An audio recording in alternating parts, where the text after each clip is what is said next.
Siguradong pagkasama namin yung baby namin ay tuwang-tuwa pag nakita niya itong mga gandang hot air balloons na ito.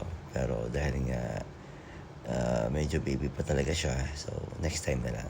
At yun na nga, pumunta kami dito sa may Alvida Park para tingnan itong mga gandang hot air balloons. Yan, nakikita nyo naman, di ba?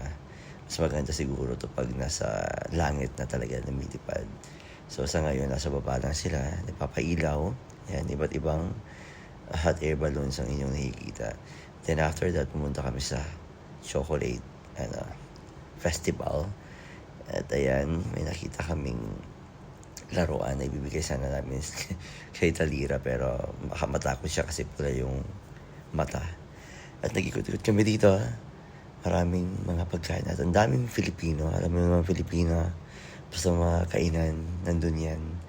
Halos mas madami talaga ang Filipino nakita ko dito sa chocolate festival na to. Kaya para kang nasa Pilipinas lang. Kapag nandito ka sa Qatar, pumunta ka sa mga ganitong lugar, hindi ka talaga malulungkot kasi puro kabayan. At yun, nakakatuwa dahil nga parang nasa lugar mo lang ikaw. At marami namang mga event at marami namang activities na pwedeng gawin dito.